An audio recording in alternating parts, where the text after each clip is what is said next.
को लेकर के कोविड-19 कोरोना वायरस को लेकर के सरकार पूरे हिंदुस्तान में एक अवेयरनेस चला रही है साफ़ सफाई को लेकर के।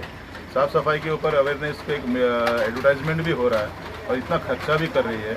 और आज हम लोगों को ये देखा जा रहा है कि जो भी इंसान बीमार होकर हॉस्पिटल में हो जा रहा है, उस हॉस्पिटल्स के अंदर सही तरीके से वॉशरूम क्लीन नहीं है और वहाँ पे कई सारे हॉस्पिटल्स में पानी लीकेज हो रहा है और कई लोगों को खाना सही नहीं मिल रहा है। इतना सारा खर्चा जब साफ़ सफाई पे हो रहा है तो एक सरकार की भी जिम्मेदारी होती है कि उस साफ़ सफाई हॉस्पिटल्स के भी अंदर भी साफ़ सफाई पे ध्यान दें और वहाँ पे स्टाफ पर, और ये सरकार की रिस्पॉन्सिबिलिटी है कि लोगों का केयर करें।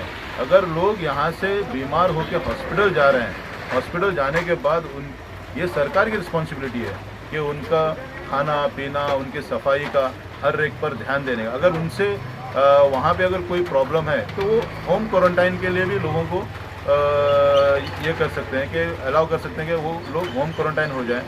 कम से कम वो लोग अपने घरों में तो सेफ़ रहेंगे और वहाँ से उनका इलाज भी सही हो सकता है। वरना लोगों के अंदर एक ऐसी बात आ रही है कि हम यहाँ से बीमार होकर के हॉस्पिटल जा रहे हैं, हॉस्पिटल में चेक करने के बाद वहाँ पे जाने के बाद वो लोग हमको एडमिट करते हैं, कभी शिरोडा में करते हैं तो कभी ESI में करते हैं, कभी MPD में करते हैं। लेकिन वहाँ पर क्या हो रहा है कि वहाँ पे ना वॉशरूम सही साफ़ सफाई है, वहाँ पे बेड क्लीन नहीं है, वहाँ पे खाना सही नहीं दिया जा रहा है। ESI हॉस्पिटल में तो ऐसा सुनाई दे रहा है कि एक रस देते हैं, एक साथ में पोली दे देते हैं। इससे थोड़ी ना इंसान का पेट भरता है। इंसान जब दुनिया में आया है तो उसके कई सारे ज़रूरत रहते हैं और जब बीमार होता है तो उसको बहुत सारे केयर्स लेने होते हैं। अभी ये एक उम्मीद लेकर के एक सरकार पे एक बहुत सारी उम्मीदें लेकर के लोग बैठे हुए हैं कि सरकार हमारा कुछ अच्छा करेगी, हम हॉस्पिटल में जाएंगे तो हमारा अच्छा इलाज होगा।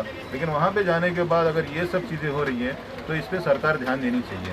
ऑल दीस इश्यूज म्हजे जेन्ना हे आयले, I already discuss with incharge of our MPT COVID care centre आनी उदकाचो इशू म्हाका दिसता एक दोनदा मदीं उदक गेलां आसतलें, but I think it must have rectified by now. Already हांव उलोवन ताका ऑलरेडी डायरेक्शन्स दिल्ले आनी जे जेवणाचो इशू आसा ऑलरेडी प्लास्टीक जे आसा ते आमी चेंज केल्लें आसा थंय। प्लास्टीक हातून जे येतालें that we have already change from that. Also this has been clarified by म्हाका दिसता आमचो जो इनचार्ज आसा इतिदास साहेब, ताणें ऑलरेडी तें रेक्टिफाय केल्लें आसा सगळें। So anything about the bedsheets ते कितें हायजीन हां, बेडशीट्स बी चेंज जायना म्हणटा सर ते हावजकीपींग स्टाफ बी सारके ना म्हणटा। No, bedsheets are getting change. आमी एवरी टायम लॉन्ड्री जी आसा ती GMCन धाडटा आनी GMCंतल्यान ती हें येता ऑलरेडी। इफ यू कॅन ऑल्सो डॉक्टराकूय आमच्या खबर आसा, डॉक्टर विश्वजीत जो आसा, he is looking after all the issues.